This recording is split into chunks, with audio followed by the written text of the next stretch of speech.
본문은 노아의 홍수 직후에 일어난 사건입니다. 세상이 죄악에 관영했을 때 하나님께서 홍수로 세상을 심판하셨습니다.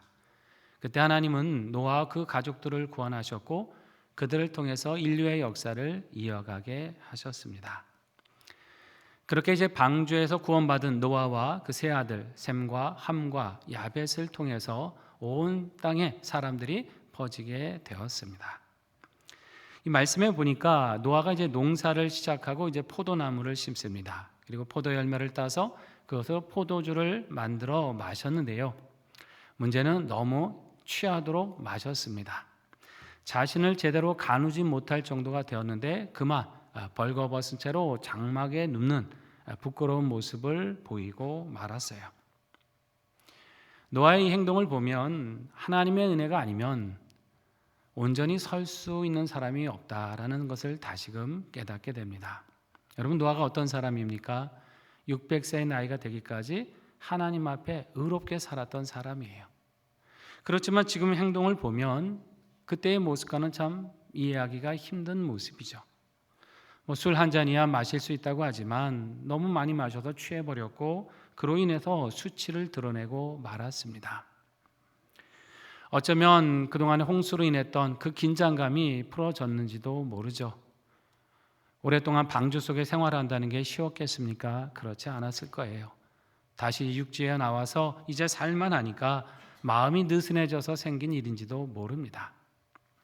문제는 그것이 실수로 이어졌고 너무나 또 큰 수치를 드러냈다는 것이에요. 술 이야기가 나와서 말씀드립니다만 여러분, 이 술이라는 게 어떤 겁니까? 처음에 마실 때는 내가 술을 마신다 그러죠. 갈수록 어떻게 돼요? 술이 술을 마시고 더 가면 술이 나를 마십니다. 잘 알고 계시네요. 이 가까이 하면 할수록 어떤 거예요? 술이 주인이 돼서 나를 끌고 다니는 거예요. 잠언 23장 29절 이하의 말씀에 보면 이런 구절이 있습니다. 같이 읽어볼까요? 재앙이 네게 있느뇨, 근심이 네게 있느뇨, 분쟁이 네게 있느뇨, 원망이 네게 있느뇨, 까닭 없는 상처가 네게 있느뇨, 붉은 눈이 네게 있느뇨, 술에 잠긴 자에게 있고 혼합한 술을 구하러 다니는 자에게 있느니라. 아멘. 온갖 재앙과 근심들, 분쟁과 원망의 마음들, 상처와 무기력한 상태, 이것이 누구에게 임한다고 합니까? 술을 잠긴 자, 술을 구하러 다니는 사람에게 임한다 하십니다. 유대인들의 탈무드에도 그런 구절이 있어요. 악마가 사람을 찾아가야 되겠는데 바쁘면 대신 이것을 보낸다고 합니다. 그게 뭔지 아세요?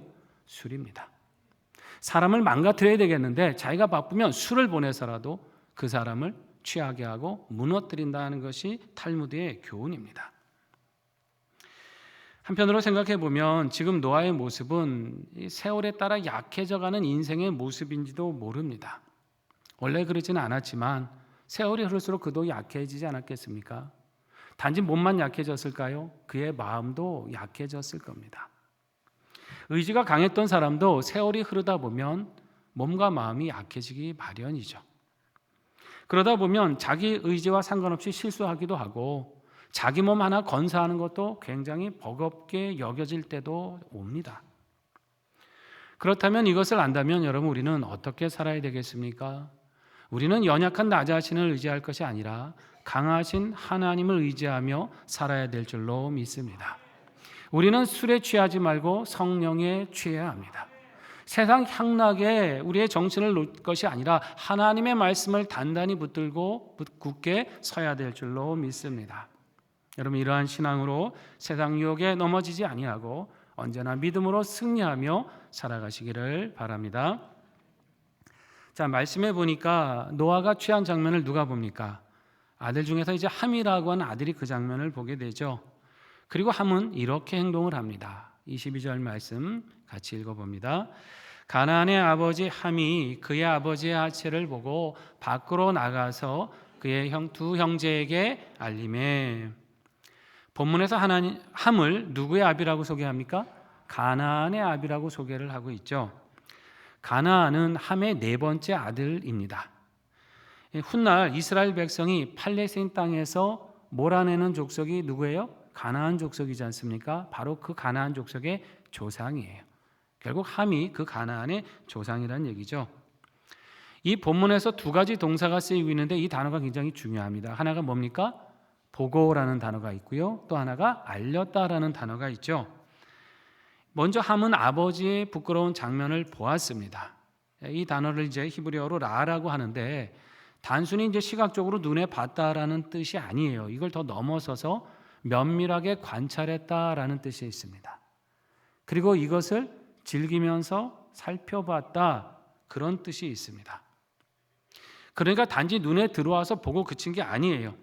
함은 아버지의 수치를 봤을 때 자세하게 이게 지금 무슨 상황이지? 살폈다는 거예요. 그리고 내심 건수 하나 잡았다.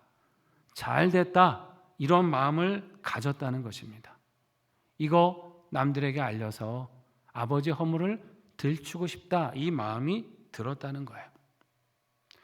함의 마음에 그런 생각이 들었을지 모릅니다. 아유, 평소에 참 경건한 척 하시더니만 아버지도 별 수 없구나.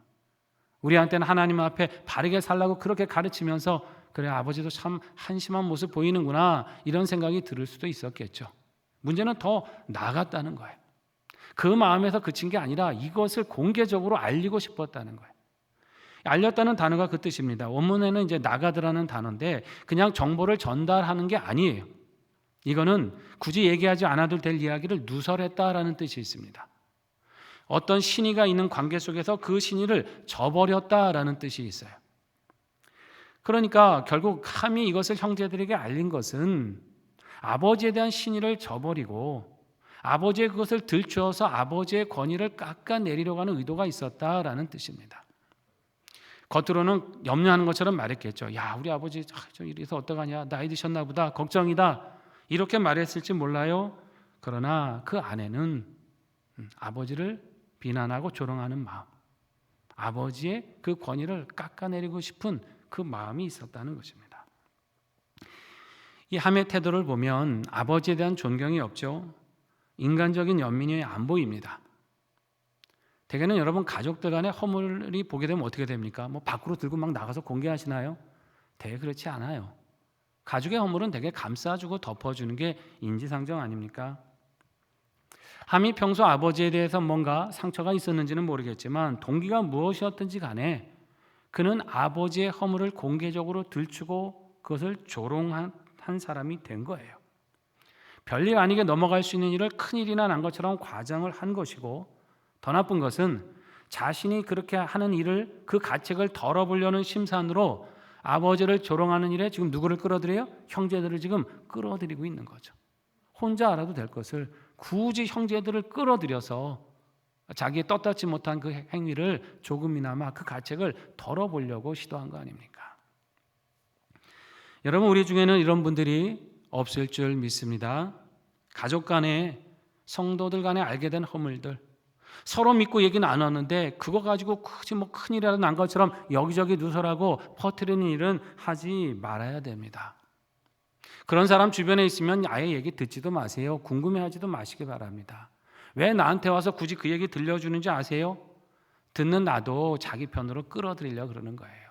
뭔가 떳떳지 않으니까 이 사람도 공범 만들어서 자기 가책 덜어보려고 하는 그런 심산인 겁니다. 겉으로는 그 사람 위하는 척 하겠죠. 아유, 집사님 그래서 걱정이다고. 그렇지만 여러분, 그거는 그 말의 대상이 되는 사람에게 더 상처를 주는 거지 않습니까? 말로는 걱정하는 것처럼 말했지만 상황을 좋게 만드나요? 아니죠. 상황을 더 나쁘게 만들어 갑니다. 그 사람에게도 상처가 되고 듣는 사람 마음에게도 불편하게 하는 결코 유익할 것이 없는 일을 만드는 거예요. 세상에서도 그러고 다니면 환영받지는 못하죠. 누가 그런 사람 가까이 하겠습니까? 여러분, 우리 믿음의 사람들은 남의 허물을 들추고 전하는 일들을 버려야 될 줄로 믿습니다. 감싸면서 살아야 되는 거예요. 함에게 이야기를 들은 형제 두 사람 어떻게 했어요? 셈과 야벳은 이렇게 행동을 하죠. 23절 말씀 같이 읽어봅니다. 셈과 야벳이 옷을 가져다가 자기들의 어깨에 메고 뒷걸음쳐 들어가서 그들의 아버지의 하체를 덮었으며 그들이 얼굴을 돌이키고 그들의 아버지의 하체를 보지 아니하였더라. 아멘. 셈과 야벳은요, 함의 얘기에 함께 동참하면서 말거리를 삼지 않았어요. 그들은 오히려 옷을 가져다가 어떻게 해요? 어깨에 메고서 뒷걸음질 쳐서 장막에 들어가서 아버지의 벗은 몸을 덮어 주었습니다. 굳이 얼굴 돌려서 저 허물이 뭐였지? 그렇게 살피지 않았어요. 여기 덮었다는 말, 원문에는 카사라는 단어를 쓰는데 이게 참 중요한 단어예요. 성경에서 종종 이 단어가 어떻게 쓰이냐면 죄를 가리고 용서해 준다라는 뜻으로 쓰이는 단어입니다. 그러니까 셈과 야벳이 덮은 거는 단지 아버지의 몸이 아니라는 거죠. 뭘 덮은 거예요? 아버지의 허물, 아버지의 실수, 아버지의 부끄러움을 덮어주고 용서했다, 이런 뜻입니다. 나중에 노아가 이제 술을 깨지 않습니까? 이제 그리고 일어났던 일들을 다 알게 됐어요. 그리고 노아는 그걸 듣자마자 이런 말을 합니다. 25절에서 27절까지의 말씀이에요. 같이 읽어볼까요? 이에 이르되 가나안은 저주를 받아 그의 형제 종들의 종이 되기를 원하노라 하고, 또 이르되 셈의 하나님 여호와를 찬송하리로다. 가나안은 셈의 종이 되고 하나님이 야벳을 창대하게 하사 셈의 장막에 거하게 하시고 가나안은 그의 종이 되게 하시기를 원하노라. 아멘. 자, 노아가 술에서 깨자마자 함에게는 저주를 하고 셈과 야벳을 이제 축복하는 그런 말을 하지 않습니까? 근데 여기 이제 가나안이라는 표현을 써요. 가나안은 아까 함의 아들이라고 말씀드렸죠. 노아가 함을 가나안이라고 표현한 것은 아마도 이 가나안이 노아를 조롱하는 일에 함께 동참했기 때문이라고 볼 수 있는데요. 이런 사건에서도 알 수 있듯이 가나안은 이 하나님을 떠난 민족이 되죠. 결국 나중에는 이스라엘에게 이제 쫓겨나는 그런 민족이 됩니다. 자, 이렇게 노아는 함을 저주하고 자신의 허물을 덮어줬던 셈과 야벳을 축복을 해요. 근데 이제 이 장면만 놓고 보면 노아가 조금 너무 성급하고 경솔했던 게 아닌가, 이런 생각이 좀 들기도 하죠. 아버지 허물을 좀 들추고 조롱했다고 해서 뭐 이렇게까지 막 저주를 할 일인가, 이런 생각이 들지 않습니까? 근데 여러분, 우리가 잘 생각해야 될 것은 이것은 노아가 분노를 못 이겨서 감정에 막 휩싸여서 토해낸 말이 아니라는 거예요. 이것은 하나님이 우리에게 주시는 권면의 말씀으로 우리가 받아야 합니다. 여러분, 함의 잘못이 무엇이었을까요? 함의 잘못은 아버지의 그 허물을 공개적으로 막 드러내서 아버지를 이제 조롱한 데 있죠. 한마디로 아버지의 권위와 인격을 무시한 거죠. 더 나아가 이 행동은 아버지에게 권위를 주신 하나님을 무시하고 업신여기는 행위입니다. 여러분, 권위는 누가 주신 겁니까? 하나님이 세우신 거예요. 사람이 자기 스스로 권위를 취하는 게 아닙니다. 하나님은 가정의 아버지를 세우시고, 교회는 목사와 장로를 세우시고, 나라에는 지도자를 세우십니다. 여러분, 그 사람들이 뭐 훌륭하고 완전하기 때문에 세우시는 겁니까? 그렇지 않죠. 그런 사람이 어딨나요? 다 연약하고 다 부족합니다.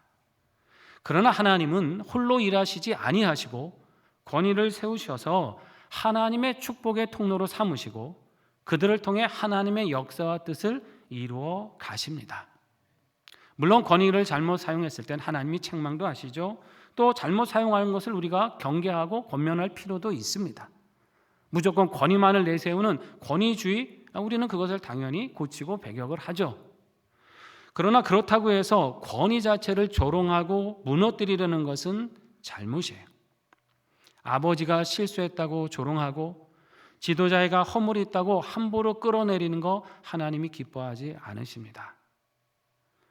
이 현대사회를 보면 막 무조건 권위에 도전하는 게 뭐 바람직한 것처럼 생각하고 착각하는 일들이 있어요. 권위는 다 뭐 끌어내려야 되고 도전해야 되고 해체해야 되고, 이 잘못된 사고들이 있습니다. 그러나 여러분, 잘 생각해 보십시오. 가장의 권위가 무너지고 지도자의 권위가 무너지면 그 가정과 공동체가 온전히 설 수 있겠습니까? 평안할까요? 그렇지 않아요. 고통을 겪게 되어 있어요. 가장이 조롱당하는 것은 가족 식구가 조롱당하는 일이 되는 것이고요. 지도자가 무시받고 무너지는 것은 그 공동체 전체가 무시받고 무너질 수 있는 위기에 처하는 거예요. 하나님은 세상의 질서를 그렇게 세우시지 않았습니다. 권위를 세우시고 그 권위를 존중하며 나아가서 그 뒤에 권위를 주시고 그를 통해 역사하시는 하나님을 경외하도록 질서를 세우셨어요. 이 점에서 함은 아버지의 권위를 무시하고 조롱했을 뿐만 아니라 그를 세우신 하나님의 권위를 무시하고 조롱한 겁니다. 큰 죄예요. 자, 반면 셈과 야벳은 여러분 어떻습니까? 아버지의 허물을 덮어줬죠. 아버지의 권위가 흔들릴 수 있는 상황이에요, 분명. 그리고 또 자녀들이 더 함께 흔들 수도 있는 상황이었지만 그들은 아버지의 권위와 인격을 존중했습니다. 왜 그랬을까요? 그들에게 허물을 볼 수 있는 그런 분별력이 없어서 그런 겁니까? 아닙니다. 허물이 있었지만 알았지만 아버지를 사랑했고 존중했기 때문이에요. 더 나아가서 아버지에게 권위를 허락하신 이분을 자신들의 부모로 세우신 하나님을 경외하는 마음이 있었기 때문이에요. 그러니까 축복을 받은 겁니다. 여러분, 우리의 부모님들도 허물도 많고 실수도 많으실 거예요. 그러나 이것을 기억하시고 부모님의 권위를 존중하고 그분들의 허물을 덮어주는 사랑의 마음으로 공경해야 될 줄로 믿습니다. 하나님이 그 사람을 기뻐하시는 거예요. 사실 우리 자녀들은 부모님들이 우리의 허물을 허물로 보지 않고 덮어주셨기 때문에 여기까지 온 거 아닙니까? 정말 아주 아주 특별한 성격을 가진 부모가 아니라면 기본적으로 부모님들은 어떠세요? 자녀들의 허물을 들추지 않으세요. 덮어주고 감싸줍니다. 이 실수를 바로잡아서 잘 살아갈 수 있도록 최선을 다해서 도와주셔요. 자녀를 사랑하기 때문입니다. 하나님도 우리를 이렇게 사랑하시지 않았습니까? 하나님은 우리의 허물을 들추지 않으세요. 야, 너 또 이번에 이런 죄 졌더라? 이러면서 막 공개적으로 이렇게 들추고 하십니까? 그러지 않으십니다. 만일 하나님이 우리를 덮어주지 않으시고 허물을 들추시기로 한다면, 그렇게 우리의 부끄러움을 드러내신다면 여러분, 견딜 수 있는 사람이 누가 있을까요? 아무도 없는 거예요. 하나님이나 부모님이나 이렇게 자녀를 사랑하시고 허물을 허물로 보지 않고 덮어주시기 때문에 그 은혜 안에 우리가 살아가는 것입니다. 여러분, 이 사랑을 기억하며 우리도 부모님의 허물을 덮어가며 살아야 될 줄로 믿습니다. 자, 이렇게 부모의 허물을 덮은 셈과 야벳이 이제 노아의 이제 축복을 받는 장면이 있는 건데요. 이건 굉장히 중요한 부분이에요. 이건 뭐냐면 이제 이 부모님들에게 자녀를 축복할 권세가 있다는 것을 보여주시는 장면입니다. 여러분, 노아 이전에는 하나님만이 사람을 축복하셨어요. 생육하고 번성하라, 땅에 충만하라 하시면서 하나님이 사람을 축복하셨지 사람이 사람을 축복하는 장면이 나오질 않습니다. 그런데 지금 이 노아 때부터는 하나님도 물론 사람을 계속해서 축복해 하시지만은 사람이 사람을, 특별히 아버지가 자녀를 축복하는 역사들이 일어나기 시작합니다. 자, 노아가 셈과 야벳을 축복했죠. 훗날 아브라함이 누구를 축복합니까? 이삭을 축복하고, 이삭은 야곱을 축복하고, 야곱은 요셉을 축복합니다. 다윗은 또 솔로몬을 축복하면서 이제 아버지가, 부모가 자녀를 축복하는 이 권세가 계속해서 성경에서 나타나고 있다는 거예요. 여러분, 이게 뭘 뜻하는 겁니까? 부모님은 단지 육신의 보호자가 아니라 하나님의 복을 자녀들에게 전해가는 축복의 전달자라는 말씀입니다. 우리의 영원한 아버지신 하나님이 이 생생한 축복을 우리 부모님들의 기도와 신앙을 통해서 자녀들에게 주시기를 원하신다는 거예요. 그 축복의 전달자이신 부모님을 공경할 때 그 자녀가 복을 받습니다. 이 사실 기억하시고 우리 부모님들은 자녀들을 마음껏 축복하세요. 신앙으로 자녀들의 길을 위해서 기도하시고 그 말씀을 붙들고 축복하시기 바랍니다. 그 축복이 자녀들에게 임하게 될 것입니다. 또 자녀들은 부모님을 그 공경하며 축복의 전달자로 믿고 경외하면서 그 은혜와 복을 풍성히 누리시기를 바랍니다. 몇 년 전에 78세의 나이로 세상을 떠난 한 노모가 3남 1녀의 자녀들에게 남긴 유서의 내용이 인터넷에 올라온 적이 있습니다. 이분은 암 말기 진단을 받고 이제 1년간 투병하다가 세상을 떠났는데요. 이제 마지막에는 이제 호스피스 병동으로 이제 옮기게 되었는데 여기서 옮기면서 14줄의 이제 유서를 작성을 했는데 이제 이것이 이제 장례식장에 공개가 되면서 눈물바다가 되었다고 합니다. 이런 내용이었습니다. 자네들이 내 자식이었음이 고마웠네. 자네들이 나를 돌봐줌이 고마웠네. 자네들이 세상에 태어나 나를 어미라 불러주고 젖물려 배부르면 나를 바라본 눈길에 참 행복했다네.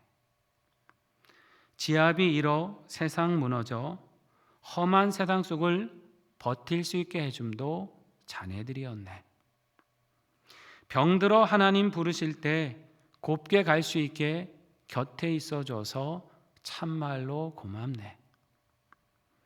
자네들이 있어서 잘 살았네. 자네들이 있어서 열심히 살았네. 딸아이야, 맏며느리 맏딸 노릇 버거웠지. 큰애야, 맞이 노릇 하느라 힘들었지.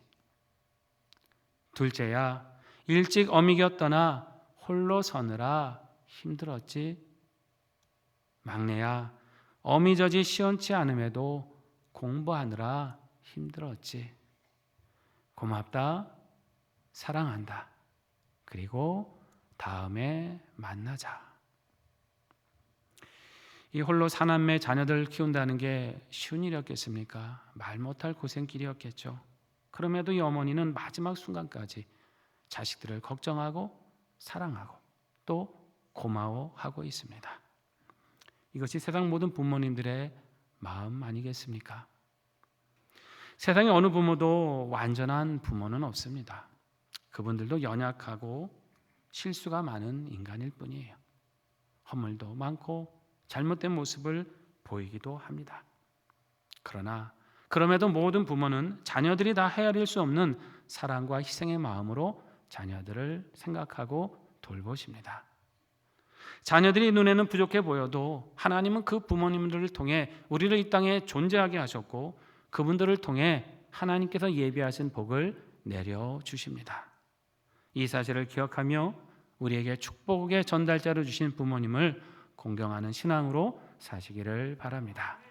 그러므로써 평강 가득한 가정을 이루시고 하나님께서 예비하신 복과 은혜를 풍성히 누리시는 상인의 모든 가정들 되시기를 주의 이름으로 축복합니다.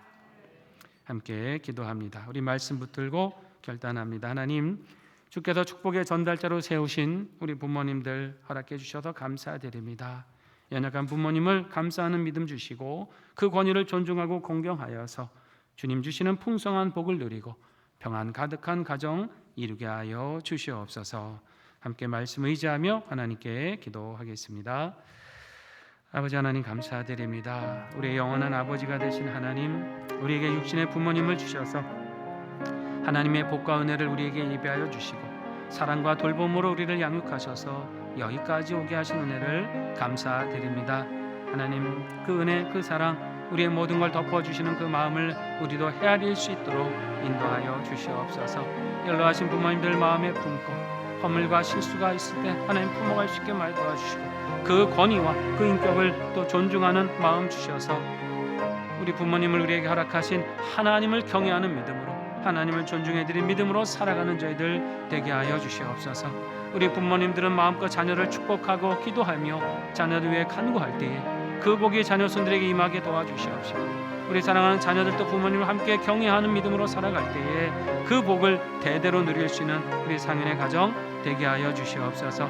이 은혜와 사랑이 우리 상인의 가정마다 풍성케 하여 주셔서 평강 가득하게 하시고 화목과 기쁨이 넘치게 하시며 감사 은혜가 충만한 삶이 되도록 늘 동행해 주시옵소서. 하나님, 우리의 부모님들을 축복의 전달자로 허락해 주셔서 감사드립니다. 늘 부모님의 권위를 존중하고 공경하는 삶을 통하여 하나님께서 주시는 풍성한 복을 누리게 하여 주시고 우리의 가정이 하나님의 은혜 안에 평강의 길 걸어갈 수 있도록 인도하여 주시옵소서. 예수님의 이름으로 기도드립니다. 아멘.